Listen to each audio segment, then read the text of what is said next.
नमस्कार मित्रांनो. आज आपण खूप झटपट आणि चविष्ट अशी काकडी, कांदा, टोमॅटो आणि शेंगदाण्याच्या कूटाची कोशिंबीर बनवणार आहोत आणि शेवटी त्याला खास तुपाची फोडणी देणार आहोत.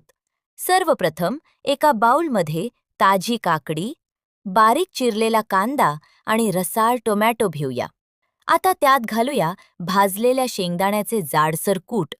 यामुळे कोशिंबिरीला छान चव आणि कुरकुरीतपणा येतो. यानंतर त्यात चवीनुसार मीठ, थोडी साखर घालूया. तुम्हाला आवडत असेल तर बारीक चिरलेली कोथिंबीर आणि हिरवी मिरचीही घालू शकता. सगळं छान एकत्र मिक्स करून घ्या. आता या रेसिपीची खासियत तुपाची फोडणी. एका छोट्या पॅनमध्ये थोडं तूप गरम करून त्यात चिरलेली हिरवी मिरची घाला आणि हलकीशी फोडणी तयार करा. ही गरमागरम फोडणी तयार कोशिंबिरीवर वरून घाला.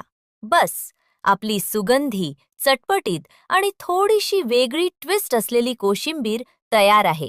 ही कोशिंबीर रोजच्या जेवणात, डब्यासाठी किंवा पाहुण्यांसाठी एकदम परफेक्ट आहे. जर तुम्हाला ही रेसिपी आवडली असेल तर व्हिडिओला लाईक करा, चॅनलला सबस्क्राईब करा आणि अशाच चविष्ट रेसिपीसाठी आमच्यासोबत रहा. धन्यवाद.